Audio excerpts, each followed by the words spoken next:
Salut les sorciers, salut Marine, salut Laurette. Bienvenue dans le studio de Science en question pour une nouvelle émission consacrée à l'application PlanteNet. Vous en avez probablement déjà entendu parler, mais savez-vous comment est né ce projet de science participative? Comment fonctionnent les algorithmes cachés derrière l'interface? Et quelles sont ses limites? Dans la seconde partie de l'émission, vous découvrirez les usages parfois inattendus de cette application et bien sûr tous les bénéfices pour la communauté scientifique. Enfin, nos deux invités nous dévoileront les améliorations à venir. Le jardin secret de PlanteNet, c'est maintenant.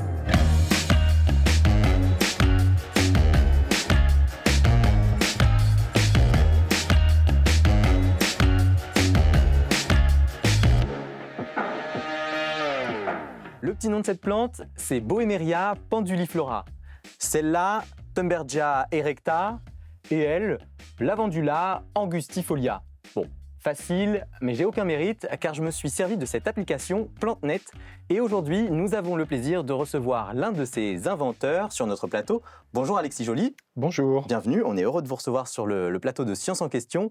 Vous êtes directeur de recherche en sciences des données à l'INRIA. Et est-ce que vous pouvez nous raconter les débuts de ce projet, les prémices de cette application PlanteNet? Alors ça a dû commencer en 2010. C'est un projet de recherche à la base, donc vraiment de recherche fondamentale. Et c'est la rencontre de deux équipes de recherche, donc une équipe de chercheurs en informatique à l'INRIA, ici à Paris, une équipe qui s'appelait Imedia, où on connaît absolument rien aux plantes et voilà, aucune formation en écologie ou en biologie. Et puis une équipe de recherche à Montpellier, qui a 3 tutelles, donc l'INRAE, l'IRD et le CIRAD, qui eux sont spécialistes des plantes, de l'architecture des plantes, de leur écologie. Et donc le projet de recherche a commencé, où ils sont venus nous voir une fois à Paris. Et puis on a commencé à discuter juste qu'est-ce que c'est qu'une espèce, voilà, des choses très simples au début pour essayer de parler la même langue. Et voilà, ça a commencé comme ça. Un projet interdisciplinaire, Tout à fait. avec un terreau très fertile, on peut dire. Ouais, tout à fait. Alors, pour l'anecdote, au départ, il n'était pas du tout prévu de faire une application. C'est arrivé un peu comme ça au fur et à mesure du projet, c'est ça? Oui, tout à fait. Alors, on essayait quand même de développer des algorithmes, des outils, parce qu'on essayait d'avancer sur ces problèmes de traitement d'images, de vision par ordinateur, mais bon, on n'en était pas encore à ce qu'on sait faire aujourd'hui. Donc au début, on était plutôt en train d'essayer de reconnaître des feuilles sur des scans blancs, voilà. Et on était loin d'imaginer qu'il y aurait une application mobile, puisque les smartphones n'étaient pas encore ce qu'ils sont au départ. Et voilà, donc effectivement, on n'avait pas prévu une application mobile, en tout cas, à cette époque-là. Alors on l'a compris, c'est une application qui sert à identifier les plantes, mais c'est aussi et avant tout un projet de science participative? Tout à fait. C'était dès le début quand même, il y avait cette volonté d'essayer d'impliquer des contributeurs dans la collecte de données, puisque pour pouvoir reconnaître les espèces, il faut que les algorithmes puissent analyser des contenus, des images. Et donc, un projet de science participative, ça veut dire qu'on essaye d'impliquer le plus de gens possible, ou en tout cas des gens motivés et volontaires dans la production de la connaissance. Donc ça veut dire que c'est une application qui s'adresse au grand public, à n'importe qui, tous ceux qui ont en tout cas un smartphone à disposition? Tout à fait, donc on peut se servir de l'application de 0 à 99 ans, et il y a des usages très différents en fonction de, effectivement, si on est professionnel ou pas de ce domaine, ou si on est juste le grand public. Donc le profil d'utilisateur, il est assez varié. Donc c'est très varié, voilà. Il y a des gens qui s'en servent juste pour les plantes en pot chez eux, des gens dans la nature en balade, des professionnels de la conservation, de l'agriculture, donc c'est très très varié effectivement. Et alors l'application a connu un véritable engouement. Est-ce que vous avez une idée aujourd'hui du nombre d'utilisateurs? Oui, alors il y a plusieurs indicateurs, tout ça, mais pour faire simple, il y a à peu près 20 millions d'utilisateurs sur un an, on va dire, qui l'utilisent, certains quelques fois, d'autres tous les jours, des dizaines de fois, donc c'est très variable. Puis il y a des pics, alors en France en tout cas, au printemps, ou notamment pendant les gros week-ends, Pentecôte, Ascension, il y a beaucoup plus d'utilisation à ces moments-là. Ouais. Et alors, elle est disponible dans tous les pays, seulement en France ou... Donc elle est disponible partout, dans tous les pays. Il y a des utilisateurs dans tous les pays. Donc après, pareil, il y a des pays où il y en a beaucoup moins que d'autres. Mais on essaye petit à petit de couvrir toutes les fleurs du monde. Mais voilà, en tout cas, elle est disponible dans tous les pays et dans 44 langues, si ma mémoire est bonne. Alors, on est un peu joueur dans cette émission. On a voulu connaître, tester la notoriété de cette application. Donc, on est allé dans les rues de Paris pour demander aux passants s'ils connaissaient PlanteNet. C'est notre mot mystère. Regardez. Est-ce que j'ai déjà entendu parler de PlanteNet? Non. J'en ai jamais entendu parler, mais je connais des gens qui l'utilisent. PlanteNet? Non. J'en ai déjà entendu parler. Ah oui, j'ai regardé ça, je pense, sur Instagram, je pense, chose comme ça, il y a une publicité, oui. Non, c'était plus pour arroser les plantes que j'avais vu. Mais je connais les applis pour à la maison prendre en photo les plantes pour vérifier ce qu'elles ont, comment les traiter, tout ça, mais sinon, non. Aesculus carnea N, marronnier à fleurs roses. Marronnier à fleurs rouges, ouais, c'est un marronnier. À fleurs roses ou rouges. Un peu comme la reconnaissance faciale, mais donc au niveau des capteurs, des choses comme ça, quoi. Je pense que c'est parce que ça connaît à peu près toutes les plantes, ça regarde la plante, ça l'étudie un peu et du coup je pense que ça trouve comme ça. Elle a une base de données où tout est enregistré dedans et puis elle analyse la photo. Enfin, on prend une photo et puis elle analyse ce qu'elle voit. Alors Alexis, pour celles et ceux qui ne connaissent pas encore l'application, on va leur donner le mode d'emploi. Par quoi on commence? La première étape, c'est évidemment télécharger l'application sur son téléphone. Oui, alors tout à fait. Donc on va sur Apple Store ou sur Android, Play Store, etc. pour la télécharger. Et ensuite, on peut se lancer, on l'installe. Alors ça va quand même vous demander quelques questions, comme toutes les applications au départ, notamment accepter la géolocalisation. Donc vous n'êtes pas obligé, mais il faut savoir qu'on en reparlera peut-être après, mais c'est très utile pour inventorier la biodiversité, justement, pour savoir quelles plantes sont présentes où. Voilà, utilisez votre galerie d'images puisque vous allez prendre des photos. Oui, aux photos. Voilà. On tombe sur, au début, le flux des contributions des autres personnes. Ça veut dire que c'est vraiment une appli coopérative, collaborative, et donc on voit le flux des autres personnes qui partagent des plantes. Donc c'est aussi pour montrer aux gens que c'est pas juste un outil d'identification, c'est pour qu'ils prennent conscience qu'il y a d'autres personnes qui l'utilisent, qu'on peut de partage et de révision des connaissances des autres. Et après, il y a quand même un petit bouton appareil photo bien visible au milieu, où c'est là où on va appuyer quand même. Et puis après, il y a même un plus gros bouton avec un gros appareil photo en plein milieu. On ne peut pas le louper. Voilà, et qui vous permet d'identifier. Quand on est en train de se balader, qu'on tombe sur une plante qu'on veut identifier, donc on sort l'application, on tombe sur ça, hop, donc là on peut tout de suite la prendre en photo. Voilà, tout à fait. Donc ça va ouvrir l'appareil photo. Donc après c'est un appareil photo classique. Est-ce que vous avez des petits conseils à nous donner sur la photo, comment il faut la prendre? Il faut Alors effectivement, il faut avoir un bon angle, une bonne lumière ou Non, il n'y a pas besoin d'être professionnel. Par contre, on voit parfois des gens qui pensent que c'est une baguette magique, donc ils prennent un sapin à 100 mètres de distance depuis leur voiture. Ça ne marche pas. Puisque les plantes se différencient les unes des autres, des fois par des détails, voilà. Donc plus on zoome, et mieux c'est. Donc il faut quand même essayer de rentrer dans le détail de la plante pour aller voir les feuilles, les fleurs en détail. Ça marche aussi sur les plantes entières souvent, mais plus on apporte de détails, et mieux ça va fonctionner. Et ça aide aussi quand on prend plusieurs photos d'une même plante, est-ce qu'on a plus de chances d'avoir une bonne réponse au final, un bon résultat? Alors tout à fait, si on arrive à voir à la fois la fleur, si elle est disponible, la feuille, la tige même, donc plus on apporte d'informations à l'algorithme, et plus il va être capable de déterminer avec un fort taux de confiance la bonne espèce. Et il faut être connecté à Internet en permanence?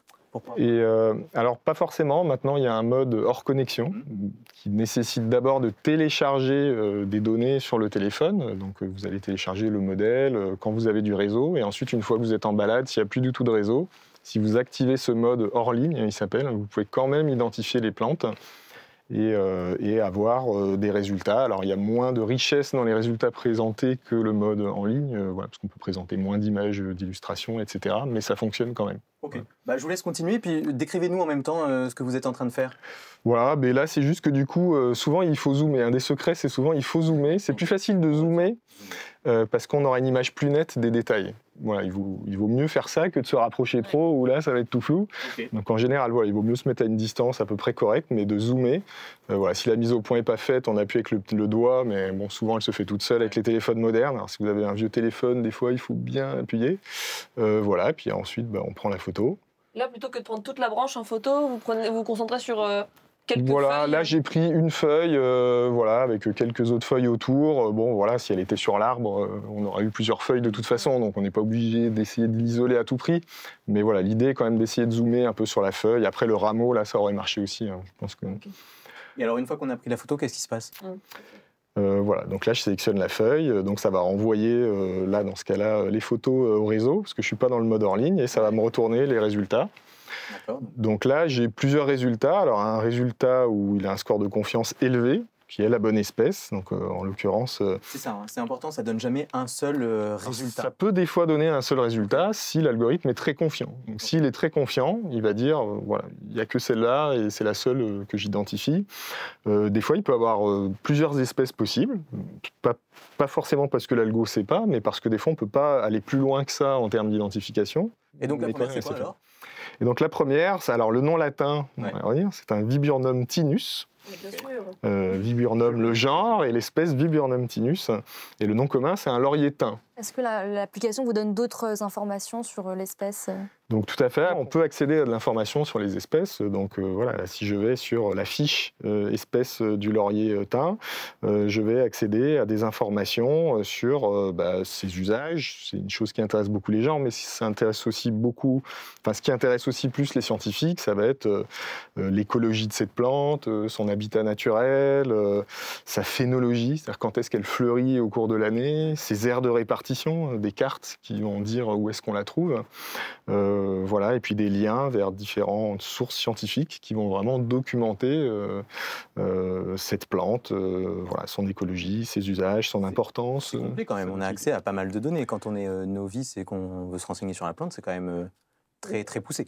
Tout à fait, donc voilà, on essaye à la fois que ça soit très accessible au grand public, donc il y a les fiches Wikipédia par exemple, qui sont très faciles, mais il y a aussi des données plus scientifiques, puisque ça reste un outil scientifique derrière aussi, PlanteNet, où on peut accéder à des choses très pointues ensuite sur l'espèce elle-même. Voilà. Est-ce que ça marche avec tous les végétaux ? Et alors, déjà, on ne sait pas exactement combien il y a de végétaux, mais on estime qu'il y en a à peu près 400 000. Alors, les plantes qui sont ni des mousses, ni des algues, ni des lichens. Et nous, on en couvre 46 000 actuellement, donc ça montre que c'est que 10%. Alors bien sûr, il y a beaucoup de pays tropicaux où on couvre beaucoup plus mal, puisqu'il y a des richesses énormes, mais c'est des plantes qui sont très mal inventoriées, très mal connues, et où finalement il y a très peu de connaissances, de photos disponibles pour pouvoir les identifier. Voilà, alors qu'en France, on couvre beaucoup plus largement, où on a quasiment toutes les espèces de la flore française, et en Europe, on doit être proche de plus de 90%, ou quelque chose comme ça. Bon, alors jusqu'à maintenant, on a montré la face émergée de l'iceberg, car derrière cette application, il y a un algorithme très sophistiqué. Lorraine va nous en dire plus dans le Science en Action. Alors Lorraine, tu vas soulever le capot de PlanteNet pour nous et nous faire découvrir ce qu'il y a dessous. Et elle a un sacré moteur. Alexis, derrière PlanteNet, on peut s'en douter, vous l'avez un petit peu dit déjà, mais vous ne l'avez pas formalisé, c'est de l'intelligence artificielle, de l'IA et même du deep learning dans la grande famille des systèmes dits intelligents. Alors qu'est-ce que c'est le deep learning et concrètement, comment fonctionne PlanteNet ? Alors le deep learning, ça veut dire apprentissage profond en français, ce qui explique un peu plus. Et donc c'est des modèles, voilà, donc des algorithmes qui ont plusieurs couches. Donc c'est pour ça qu'on dit qu'ils sont profonds. Ils ont un très grand nombre de couches. Et donc il faut imaginer que les premières couches vont examiner des choses très simples dans l'image. Donc ça prend une photo. Une photo, c'est des pixels, des valeurs avec juste des nombres qui signifient des couleurs. Donc il faut voir que si on vous donnait une photo, vous voyez que des chiffres. Vous ne pourriez pas reconnaître ce qu'il y a dans la photo. L'ordinateur, lui, c'est ce qu'il voit au début. Et au lieu de voir des couleurs, il voit des numéros, comme vous savez, les trucs à colorier, où on voit les numéros, on ne sait pas encore le dessin. Et donc, il faut effectivement que l'algorithme analyse ces données brutes. Et donc, les premières couches, elles vont extraire des choses très simples. Est-ce qu'il y a un bord? Est-ce qu'il y a une forme courbe? Est-ce qu'il y a une couleur? Et puis, petit à petit, les couches de dessus vont commencer à détecter des choses beaucoup plus complexes, comme voilà, une feuille entière, des nervures, des types de formes. Quand vous dites l'extrait, c'est l'extrait d'une base de données de photos? Voilà, alors lui, l'algorithme, il est entraîné sur des bases de photos. Mais par contre, l'algorithme, une fois qu'il est entraîné, c'est vraiment juste un algorithme qui analyse que l'image. Donc ça veut dire qu'une fois que cet algorithme il a été entraîné sur un grand volume de photos, pour ceux qui connaissent un peu les maths, c'est des fonctions, une fonction, une fonction, une fonction, mais ça extrait pas de l'information à ce moment-là. Donc quand vous faites l'identification, ça va que appliquer des choses qui sont déjà calculées avant et qui savent détecter toutes ces petites choses. Et par contre, pour entraîner toutes ces couches qui extraient de l'information, là, il faut beaucoup de données d'apprentissage qui vont illustrer les espèces et donc qui vont permettre justement d'extraire les bonnes informations. Voilà, donc il y a des informations qui sont communes à toutes les espèces, ce que je disais tout à l'heure, voilà, des formes de feuilles, l'apex est pointu, pas pointu. Donc finalement, cet algorithme, il va d'abord apprendre à reconnaître des choses communes à toutes les espèces, puis plus il va vers les couches élevées, et plus il apprend à spécialiser les connaissances voilà, extraites de l'image grâce à ce qu'il a vu dans la base d'entraînement. C'est vous qui les avez développés à l'INRIA ou vous êtes appuyé sur le travail de d'autres chercheurs déjà en amont qui avaient créé des algorithmes d'intelligence artificielle de deep learning? Et alors un peu des deux, c'est-à-dire que voilà, de toute façon, dans le secteur de l'intelligence artificielle, tout le monde s'appuie sur ce qui a été fait avant. Et je pense que c'est même ça qui a fait le succès des modèles qu'on a actuellement, comparé à ceux qu'on avait il y a 20 ans. Donc tout le monde profite un peu des avancées des autres, mais il y a notamment des architectures, donc des architectures de réseaux de neurones, hein, qui sont un peu des sortes de carcans, des poids qu'on va apprendre. Donc c'est pas encore entraîné sur les plantes, mais ça donne déjà voilà, la base du code informatique qui va être utilisé. Donc il y a des spécialistes de ces architectures, hein, il y a des gens qui font des thèses sur que les architectures. Donc nous on récupère plutôt des architectures toutes faites, et par contre on va travailler sur la manière dont on entraîne les modèles plutôt. Donc il y a plusieurs choses, il y a comment on pré-traite les données, quelles données on lui donne. Alors les données que vous lui donnez, c'est les données issues de la plateforme, les photos prises par des contributeurs voilà, qui auraient l'application sur leur téléphone, c'est toutes ces photos-là qui vous servent à entraîner l'algorithme? Tout à fait. Alors, pas toutes, parce qu'on va garder que celles où on a une confiance suffisante dans la qualité de l'espèce, de la photo.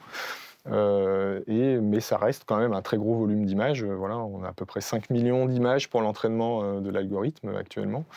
Et donc ces 5 millions d'images, elles vont être passées à de nombreuses reprises dans l'algorithme. Hein. C'est des algorithmes d'intelligence artificielle, ils sont appris de manière très itérative, c'est-à-dire que les mêmes données repassent et repassent et repassent, et à chaque fois on lui apprend par essai-erreur, où on va lui dire, lui dit ça, on lui dit non, là tu t'es trompé, et donc on va repropager l'erreur dans le réseau et lui dire tu dois corriger tous tes petits pois pour faire mieux la prochaine fois. Mais ça veut dire qu'individuellement, pour chaque photo, vous notez, vous lui dites c'est bien, c'est pas bien, etc. Non. Alors, c'est pas nous, du coup c'est un algorithme effectivement qui le fait, mais ça veut dire que nous, sur chaque photo, on connaît la bonne espèce dans la base de données, et donc voilà, et lui finalement en sortie donne une probabilité sur toutes les espèces possibles, voilà, donc les 46 000 actuellement.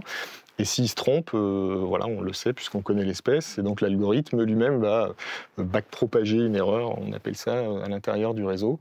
Et la manière dont c'est backpropagé et comment on mesure les erreurs et exactement quel point on propage, c'est ça, on appelle ça une fonction de perte. Et donc on travaille beaucoup sur ces algorithmes-là, notamment pour savoir comment on les entraîne. Donc en fonction de l'algorithme qu'on utilise, on ne va pas du tout avoir la même IA à la fin, même si on avait la même architecture au départ. Toutes les photos qui sont prises ne nourrissent pas l'IA à la fin. Et non, pas forcément. Voilà, donc typiquement des débutants qui viennent de télécharger l'application, on leur fait pas trop confiance par défaut. Et donc, typiquement, leurs données vont pas atterrir tout de suite. Donc, il n'y a que si, soit elles sont révisées par des gens plus expérimentés qu'eux dans la plateforme, qui vont dire « je valide l'espèce » et donc là, elle va devenir une donnée de confiance. Soit, petit à petit, ils vont acquérir, eux, plus de crédits dans l'application, et donc notamment le nombre d'espèces pour lesquelles on a des observations valides, c'est vraiment le nombre d'espèces qui va jouer sur la pondération qu'on a dans ces algorithmes de décision. Donc vous avez des experts aussi chez vous qui regardent les images, et il y a un système aussi de révision entre les utilisateurs, c'est ce que vous avez dit en quelques mots? Principalement un système de révision entre les utilisateurs eux-mêmes, mais il faut savoir que parmi les utilisateurs, il y a beaucoup d'experts en fait. C'est ça qu'on ne voit pas nécessairement, mais en fait, il y a tout un gradient du plus novice jusqu'au plus expert. Et même voilà, les botanistes les plus experts en France, il y en a qui contribuent à la base, qui la valident, et même des fois qui se servent quand même de l'application. Il faut voir que même les plus grands experts, des fois, ils ont des trous de mémoire, ou ils veulent vérifier quelque chose, ou ils se posent juste la question. Mais donc tout le monde est à la fois utilisateur et contributeur et expert. Donc voilà.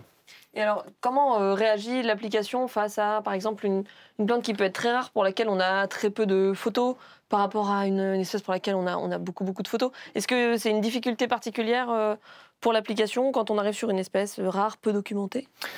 Oui, tout à fait. Donc, il y a des biais liés au non-balancement des données d'entraînement, on appelle ça. Donc, effectivement, certaines classes, donc des espèces ont beaucoup d'images et d'autres en ont très peu.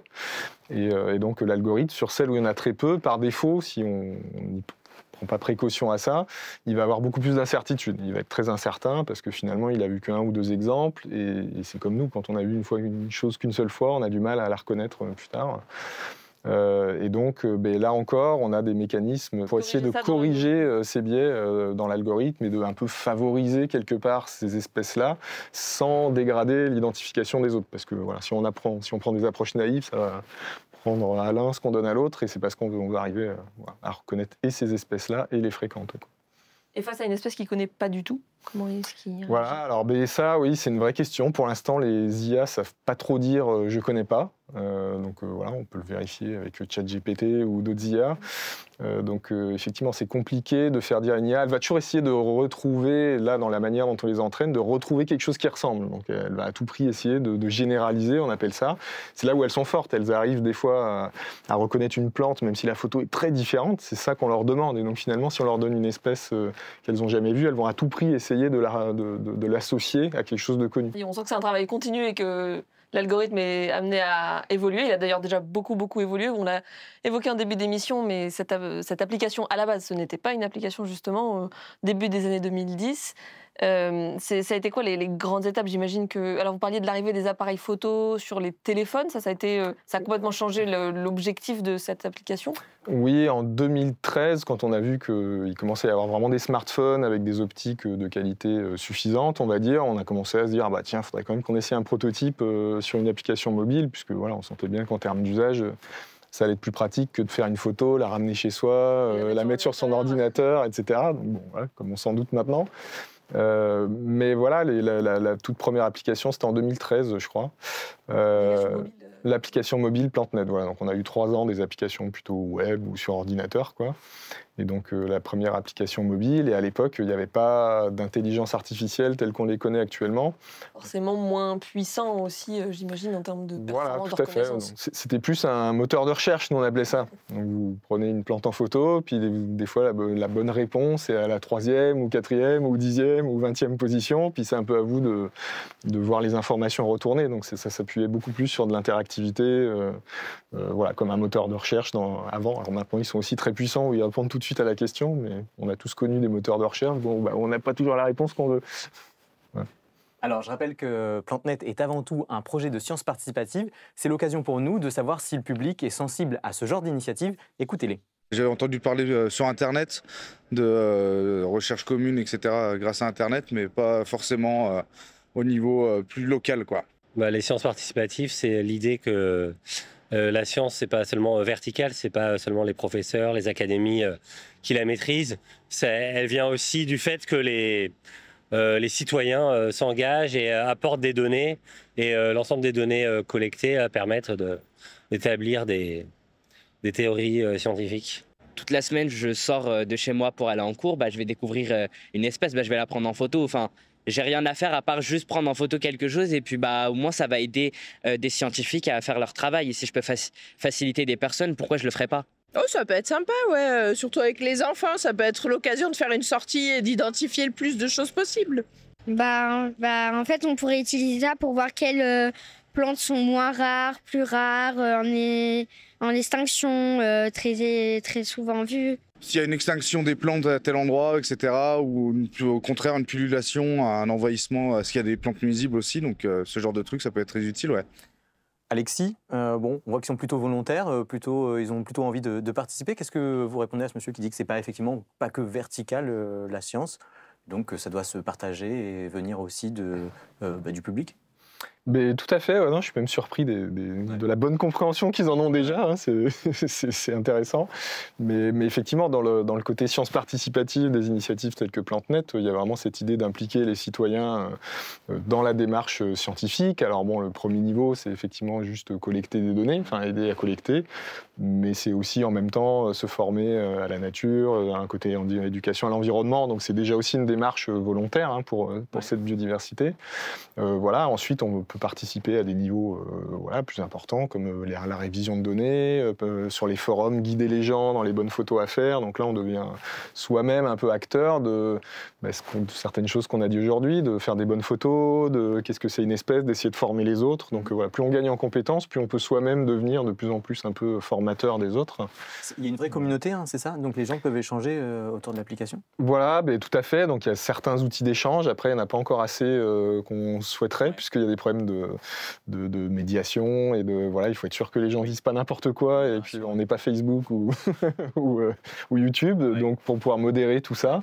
Mais par contre, il y a quand même effectivement des outils d'échange sur les observations qui permettent aux personnes de dialoguer sur les plantes, sur la photo, de dire c'est une bonne photo, c'est pas une bonne photo, l'espèce, alors ça aurait pu être celle-là, mais c'est pour cette raison que c'est pas la bonne, etc. Et quel retour vous avez de la part des utilisateurs sur l'application? J'imagine que c'est des retours plutôt positifs, mais je sais pas, est-ce que vous sentez qu'il y avait un besoin, que ça comble un besoin?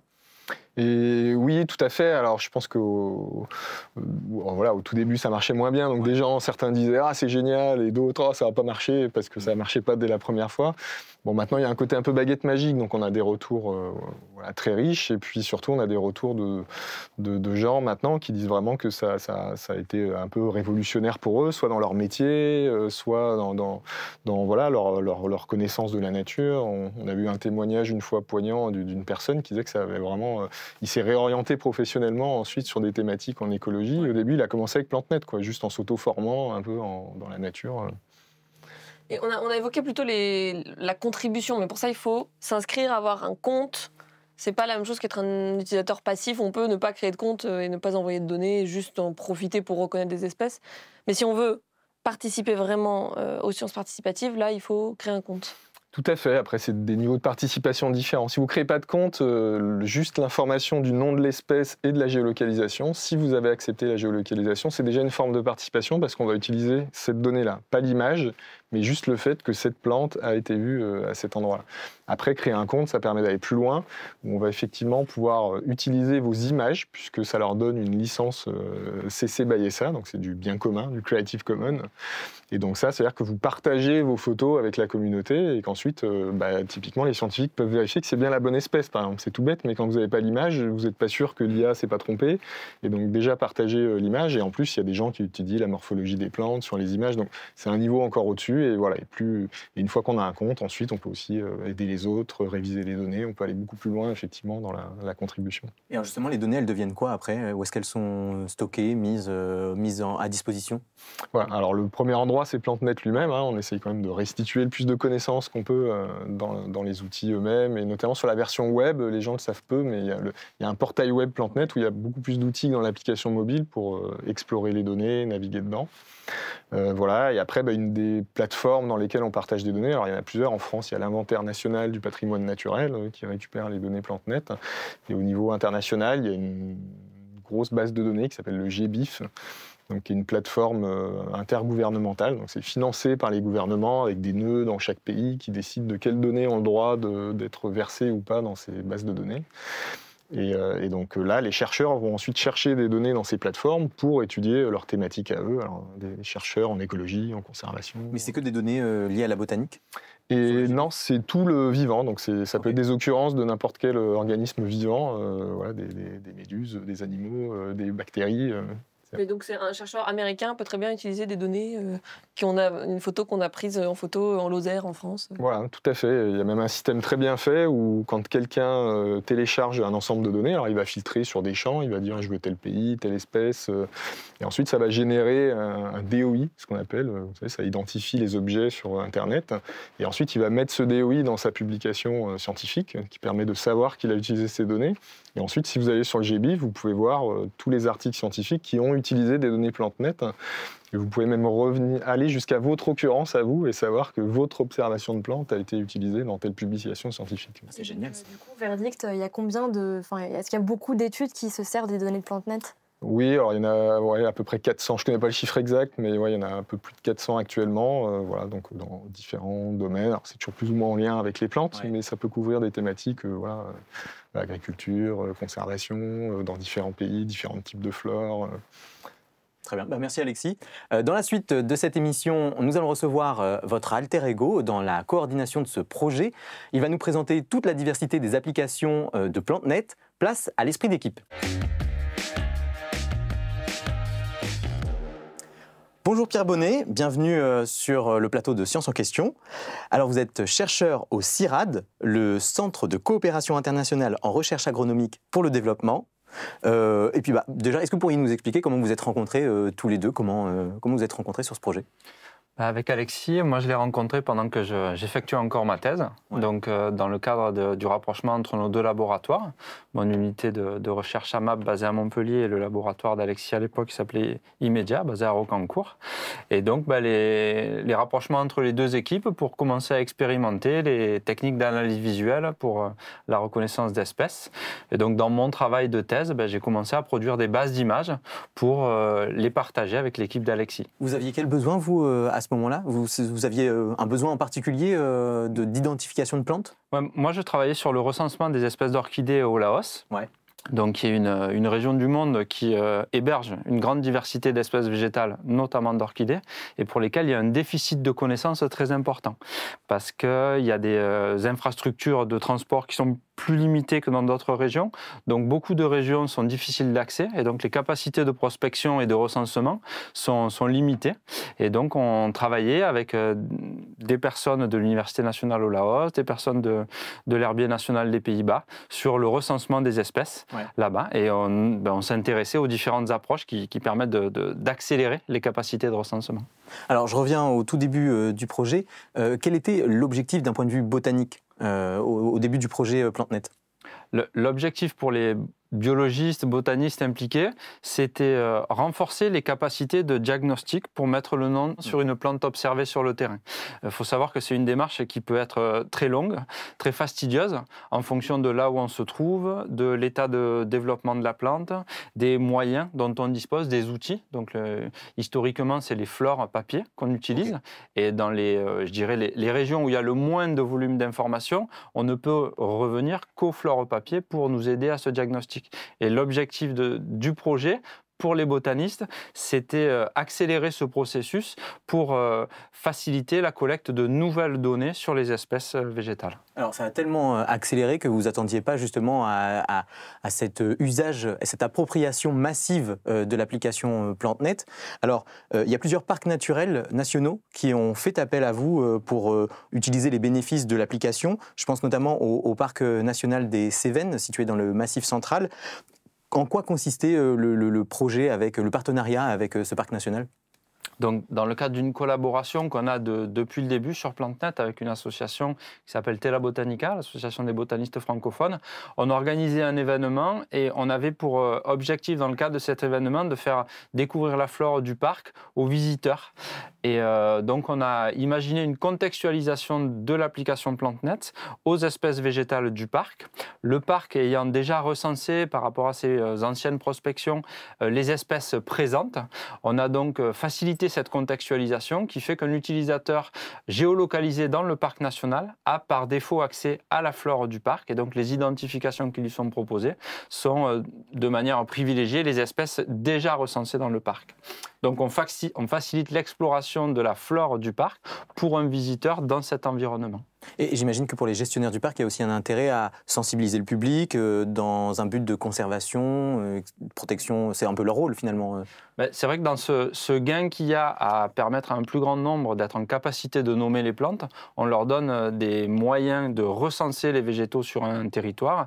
Et donc il y a un gain mutuel entre les équipes de gestion ou de recherche sur ces territoires, puisque finalement les participants, que ce soit des élèves, des visiteurs, des guides touristiques, participent au recensement de la flore, et donc le parc s'est approprié cette réalisation-là pour cette année notamment initier des atlas de la biodiversité communale qui permettent donc au niveau de différentes communes du parc de donner les moyens de renforcer les capacités de recensement. Alors là on parle du parc national des Cévennes, mais vous avez aussi été contacté par d'autres parcs comme celui des Calanques ou celui de Guadeloupe. Quelles adaptations vous avez dû faire? Alors, pour la Guadeloupe, c'était l'une des premières flores tropicales qu'on visait à couvrir, après celle de la Réunion, il y a vraiment eu un travail d'analyse des moyens d'adaptation d'une telle démarche sur un territoire de cette nature, où on avait à la fois une diversité plus importante, des groupes taxonomiques très différents, des plantes de plus grande dimension, avec des organes, notamment des tailles de feuilles qui sont gigantesques par rapport à ce qu'on peut observer, et le fait que les couvertures 3G, 4G qu'on a en métropole ne sont pas forcément ceux qu'on avait en Outre-mer ou sous les tropiques en général. Et donc, ça a notamment permis de renforcer les moyens qu'on a mis, nous, pour transférer l'adaptation de l'usage qu'on a de PlanteNet en métropole sur des contextes plus distants des zones très connectées, donc le travail sur des versions embarquées, hors ligne, plus adaptées à des contextes montagneux, forestiers, etc. L'enjeu n'est pas le même aussi en Guadeloupe. Je crois que c'est pas mal en rapport avec les espèces invasives aussi, c'est ça? C'est de pouvoir les identifier? Les îles tropicales, elles sont assez sensibles à partir du moment où elles hébergent une richesse qu'on trouve peu ailleurs. Ouais. Elles sont assez sensibles à l'arrivée d'espèces qui vont avoir des capacités de propagation sur ces territoires importantes. Et donc, elles sont sensibles à ce qu'on appelle des invasions biologiques, que ce soit des végétaux ou des animaux. Et la détection rapide, précoce d'espèces supposées ou présentant un potentiel d'envahissement important dans ces régions-là est important pour préserver finalement la biodiversité autochtone de ces milieux-là qui se retrouvent assez peu distribués à l'extérieur de ces îles-là. Alors PlanteNet a aussi séduit les acteurs du domaine de l'agroécologie qui peuvent utiliser l'application via ce qu'on appelle une API. Alexis, vous pouvez nous expliquer en 2 mots ce qu'on appelle une API ? Une API, alors c'est un accès pour les développeurs au moteur de recherche PlanteNet en l'occurrence. Et donc une API, c'est une interface. Dans le mot API, il y a interface, mais c'est pas une interface pour l'utilisateur, c'est une interface pour d'autres outils informatiques. Donc ça veut dire que c'est des standards qui exposent une technologie sur le web, pour qu'elle soit utilisée par d'autres applications web. Donc ça permet de Si je résume, finalement, ça veut dire que PlanteNet est une brique d'un autre outil numérique. Voilà, tout à fait. L'application va pouvoir être intégrée dans d'autres outils sans qu'eux aient besoin de faire tourner cet outil chez eux. Ils vont uniquement y accéder via le web pour intégrer PlanteNet dans leur application. Et alors Pierre, comment dans le domaine de l'agroécologie on peut se servir de PlanteNet via cette API ? On a eu plusieurs partenaires qui se sont appropriés l'usage du service de reconnaissance dans leurs propres applications. Donc on a eu une collaboration avec une association qui a développé une application qui permet de caractériser les qualités des sols agricoles à partir par exemple du recensement des espèces végétales qu'on y trouve dessus.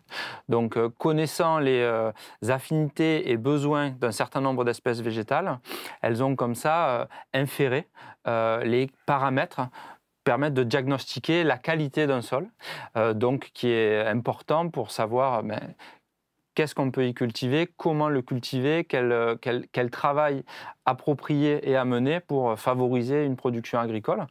Et c'est vrai qu'on a eu une diversité d'usages des services PlanteNet à travers la mise à disposition de l'API qui a été assez remarquable. Donc aussi bien la communauté des utilisateurs à travers PlanteNet que la communauté des développeurs s'appropriant l'API, ils ont permis d'explorer de nouvelles possibilités. Plus de 4000, je crois, c'est ça, plus de 4000 usages différents grâce à l'API.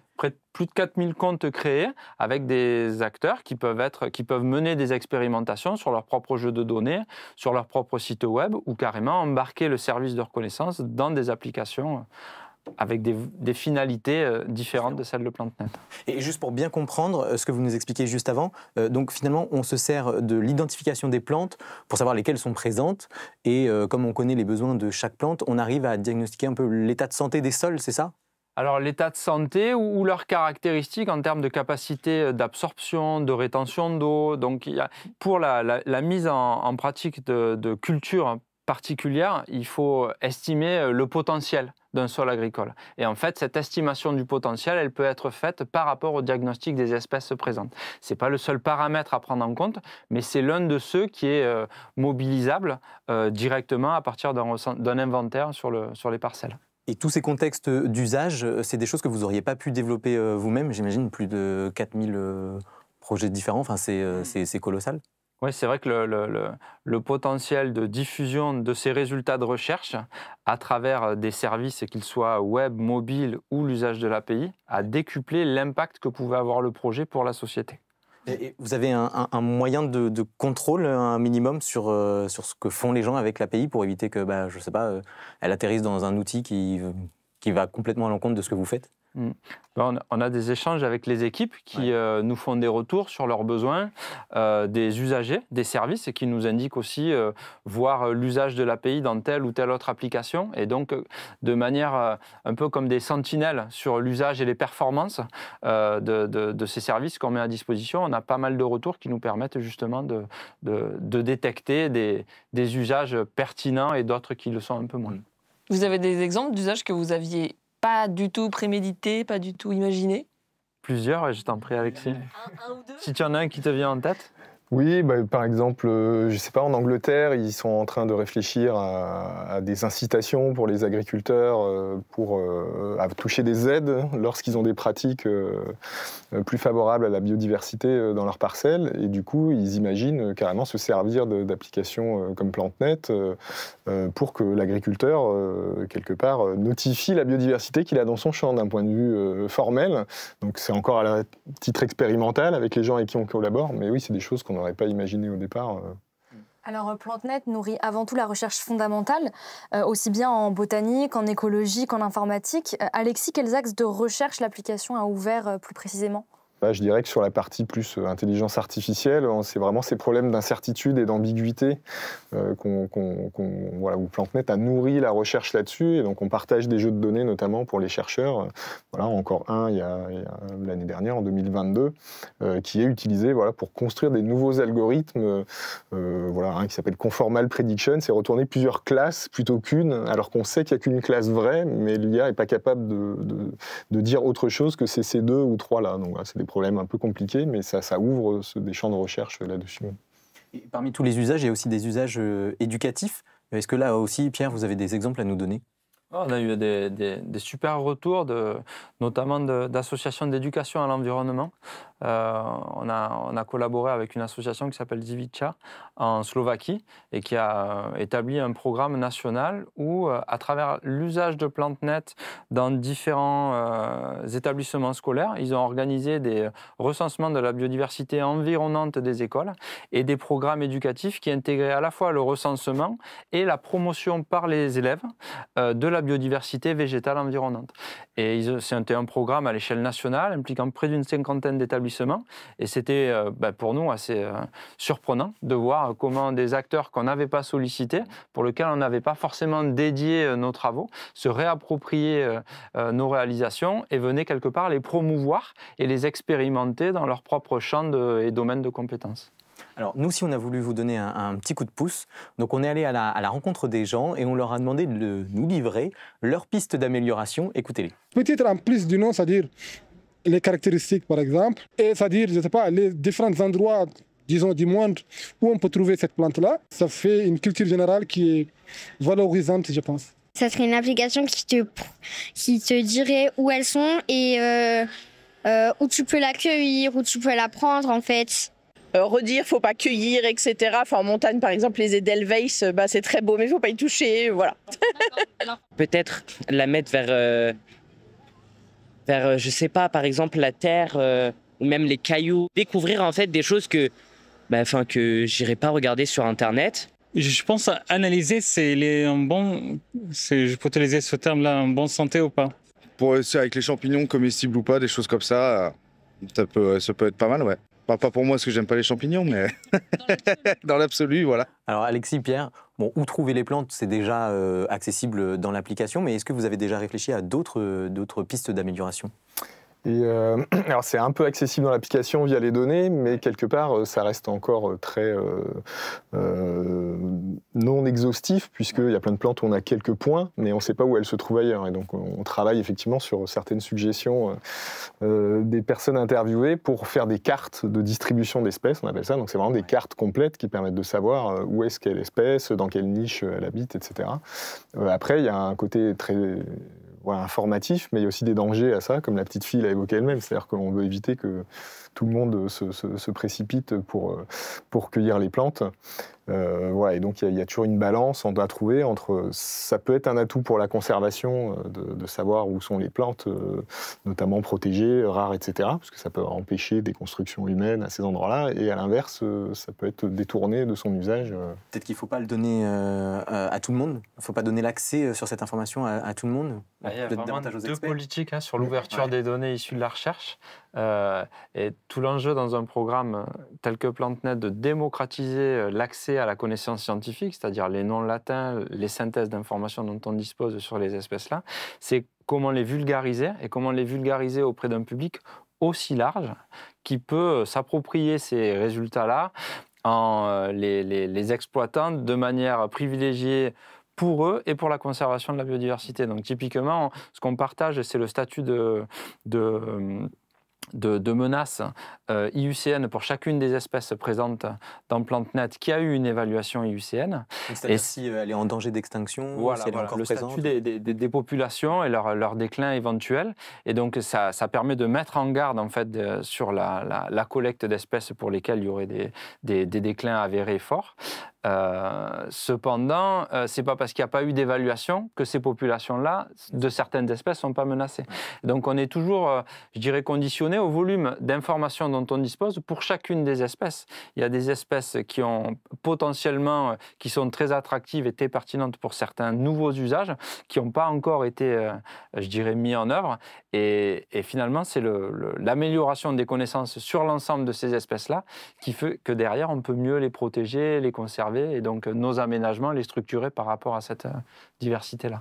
Donc dans les évolutions, il y a pas mal de pistes. Ouais. Est-ce que vous avez pour projet aussi de peut-être aller dans des zones qui sont aujourd'hui pas du tout couvertes ou des régions non explorées du globe où PlantNet n'est pas vraiment présent ? Je dirais une sensibilité, un investissement fort des botanistes depuis le début du projet, c'est de rendre l'application plus pertinente sur les fleurs les moins connues et donc les fleurs tropicales. Et donc cet enjeu-là, même après 12-13 ans de projet, il est loin d'être couvert. C'est-à-dire qu'on couvre très bien les zones tempérées, mais les régions tropicales qui sont les plus riches, on les couvre encore très très peu. Et elles sont d'autant plus difficilement couvrables qu'il y a peu d'informations sur ces fleurs-là. C'est des fleurs généralement peu accessibles pour des questions de connectivité, d'accessibilité à du matériel de type smartphone avancé, caméra numérique. Donc les investissements à mener, ils sont pour nous à moyen et long terme sur ces fleurs-là. Et donc typiquement, la réalisation d'une version embarquée avec le mode hors ligne décrit par Alexis, c'est pour mieux couvrir ces fleurs-là. Il y a plein d'autres axes de recherche pour couvrir mieux ces fleurs, mais ça reste un objectif à couvrir. Si vous avez besoin de monde pour partir en Amazonie pendant un mois, prendre des photos, je suis partant. On n'hésitera pas. On a vu aussi qu'il y avait un intérêt pour l'identification des champignons, pour savoir ce qui était comestible, ce qui n'était pas comestible. Donc dans un but vraiment utilitaire de consommation. Est-ce que c'est ça aussi l'avenir de PlantNet, un outil pratique du quotidien, ou c'est pas du tout l'ambition Alors non, il me semble qu'il faut établir un certain nombre de frontières pour réussir à couvrir ses propres objectifs. Et donc, PlantNet ne vise pas à couvrir le règne des champignons. Pour pas mal de problématiques différentes, mais c'est un monde en soi, la diversité des champignons. C'est principalement, les besoins d'identification sont principalement pour des usages en termes de comestibilité. Et donc, il y a une problématique sanitaire et un risque derrière qui est non négligeable et dans lequel on ne souhaite pas non plus s'investir. Et après, c'est en termes d'objectifs. De la même manière qu'on ne couvrira pas les animaux, par contre, on s'intéresse aux pathologies végétales dans le cadre d'un projet qui démarre.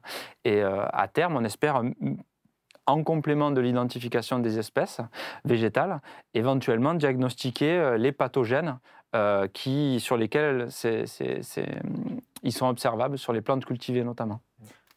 Ouais. Juste un petit complément sur les champignons, c'est vrai que ça revient très souvent, la suggestion, et ça montre aussi quelque part que les gens voient la nature que comme un moyen de consommer, et c'est un peu un problème en soi, donc on veut aussi éviter d'aller sur ce terrain-là pour dire, en fait, la biodiversité existe en soi, et c'est pas forcément pour soi-même en tirer quelque chose, mais voilà, un autre débat. Alors, après avoir découvert les coulisses de l'application, on va découvrir les coulisses de votre métier, c'est tout simplement notre séquence en coulisses. Alors Marine, tu vas nous raconter comment nos deux invités sont tombés amoureux de la discipline. Pierre et Alexis, donc ça fait des années que vous travaillez sur PlantNet. Mais Pierre, par exemple, votre intérêt pour l'identification des espèces de plantes, il vous vient d'où ? J'apprécie naturellement, en fait, visuellement, les paysages végétaux. Et c'est vrai que tant qu'on ne met pas de nom sur les espèces qu'on voit, on a du mal à les retenir, on a du mal à savoir ce qui est connu sur ces plantes-là. Et ça a toujours été un manque pour moi, puisque j'ai eu la chance de découvrir des environnements très contrastés, très différents et très éloignés de ceux que j'ai connus dans mon enfance. Et finalement, ce manque de connaissances, il me limitait dans le bénéfice que je pouvais tirer de ces environnements-là. Donc c'est pour ça que j'ai toujours été sensible à cette problématique-là, et ça a été l'une des premières problématiques qu'on aborde en botanique. C'est comment nommer les organismes sur lesquels on travaille pour pouvoir les étudier. Et on ne croirait pas, mais la botanique, ça peut être un peu dangereux. Votre première mission de terrain, c'était dans une forêt tropicale en Inde. Et vous avez passé toute une nuit dans la forêt alors que ce n'était pas du tout prévu initialement. Et donc, je vous laisse nous raconter, qu'est-ce que vous faisiez là-bas déjà? Justement, j'étais là-bas pour un stage à l'Institut français de Pondichéry.